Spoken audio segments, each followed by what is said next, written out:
So in this discussion of competition versus cooperation, I want to highlight just a few sociological theories that I think will add some additional insight. So one of those theories is social identity theory.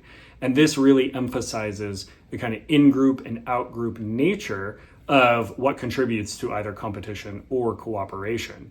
So in an environment where there's really strong solidarity around a certain social identity, there's a powerful tendency to want to cooperate with your in-group and compete, sometimes negatively so, against the out-group.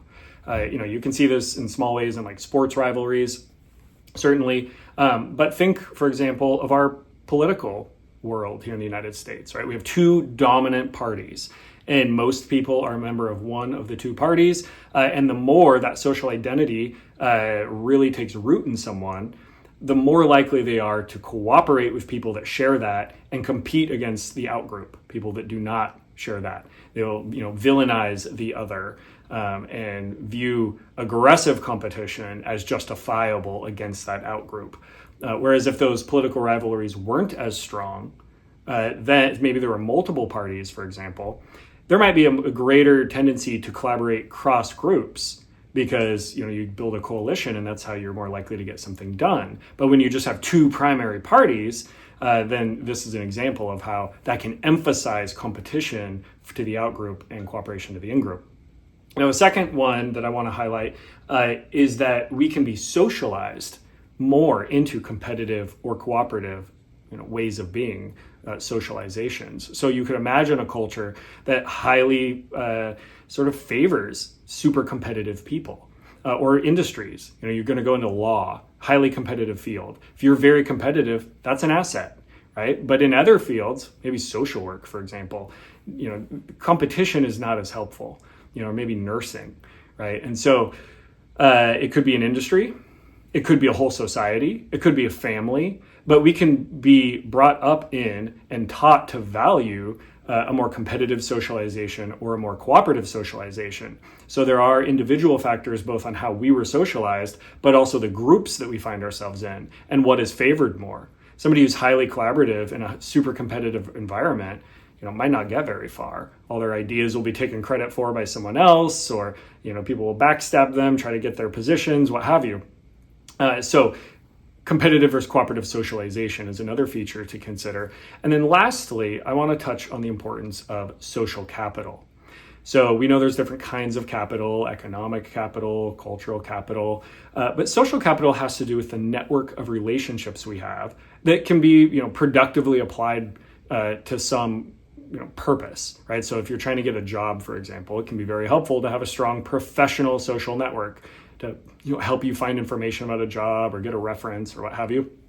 But also social capital is helpful in a variety of other ways. If you're looking for a romantic partner, then the divergent kinds of social capital you have increase your ability to connect with others, right? So one disturbing, I guess you could say, trend in the United States, and this is charted by Robert Putnam, is that we have a decline in general social capital.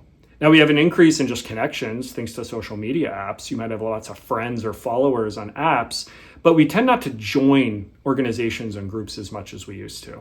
So, in the past, people would be more likely to be on, civic clubs or church boards and task forces and bowling leagues and other sporting teams. And, there was a lot of ways in which Americans were joiners. And when you have a history, an experience of joining into a team and having to play a role in that cooperative environment, it leads to greater cooperation across the society. But with a decrease in social capital, people tend not to be joiners as much. They'll focus more on their individual connections or their entertainment or what have you, but not on joining things. And so while that may not necessarily increase competition, it decreases cooperation. And so that's something that can also vary across societies. Different societies will have overall higher levels of social capital among the average member. And the more social capital there is, the more experience people have being in cooperative teams and cooperative groups.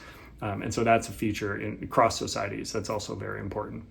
So each of these things are important when we're talking about competition and cooperation. It's not just individual personality characteristics and traits, right? Like psychologists will often emphasize, but our social identity. Are we in environments where there's strong in and out group orientations?